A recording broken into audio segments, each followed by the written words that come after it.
Sylvie reminded me that right now with the caseload in China, while it's a very terrible toll, and again we recognise the work of the health workers and the suffering of communities and families in China. They're suffering on behalf of us all.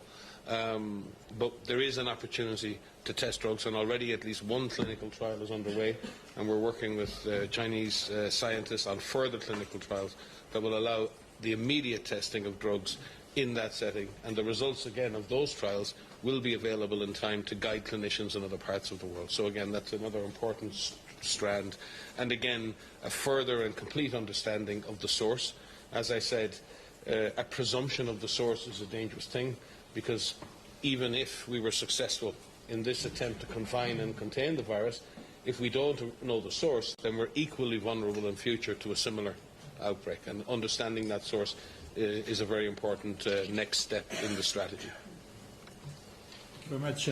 Some of our speakers have to go, so we'll take super short 2 questions that I promised to Stephanie and to Gunilla. Very short, because we have to go. We will have other opportunities already tomorrow. We'll be here. Stephanie. I just wondered, the Director General, in your speech you referred to a very grave threat potentially to the rest of the world from this virus, which is clearly an emergency in China. I wondered if you could elaborate on that, especially for our visual colleagues, and what led you to use that language this morning. Was there some change in your risk assessment overnight? Was it information coming in from Hong Kong about suspect cases in a building which was later dismissed on the basis of results? Could you elaborate?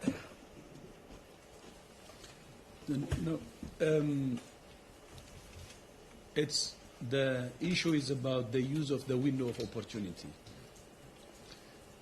We have a window of opportunity now for the rest of the world. We see what's happening in China in terms of the number of cases and fatality.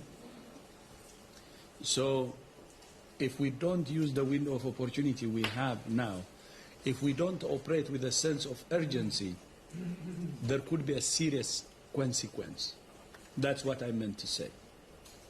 And I'm reminding the world to use this opportunity to do whatever it can to contain this outbreak. Do everything it can. And there is time, because as I said, the number of cases in the rest of the world is less than 400, and there is only 1 death. That's a window of opportunity. So I'm reminding, there is time, the time is ticking. And time is the essence in this outbreak. And the virus will not sleep and wait. We cannot sleep. So we have to operate with a sense of urgency and with strong political commitment throughout the world. And then we can beat this outbreak. If not, then the other side will happen. So that's why. I was reminding this morning, I reminded now, I will continue to remind until the world really takes this seriously, do it with sense of urgency, and believes from the heart that the time is the essence. Time is the essence now. That's what I wanted to say. Thank you. Last question, Gunilla, and then we will conclude. Very short, please.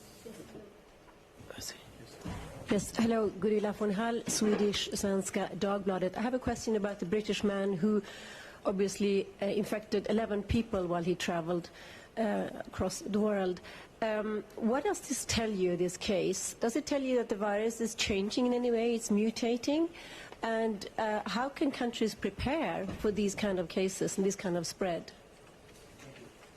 So my colleagues will say more, but that's why we're saying time is the essence, because mutation is another issue.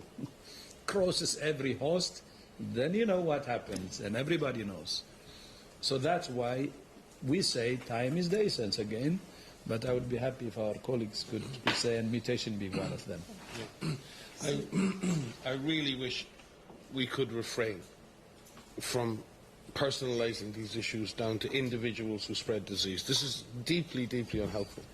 These are very unfortunate events in which families and others are wrapped up in, friends and others. There are circumstances that allow disease to transmit.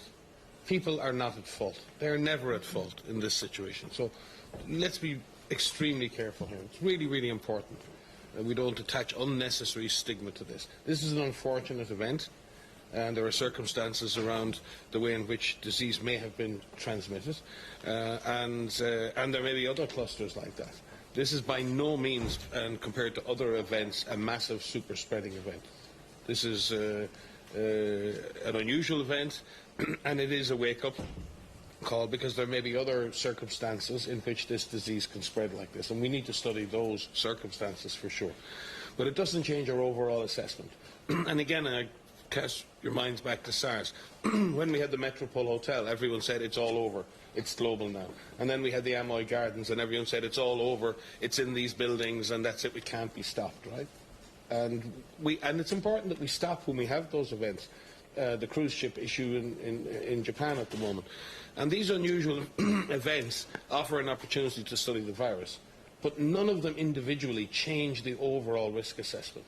But you take them all together, and that may change your risk assessment over time. So we just need to be careful to study these types of situations, understand more from them what's happening, and if overall, through a series of those events, we see a dynamic shift in the virus, then we will tell you openly and transparently that we see that. At the moment, we don't see that.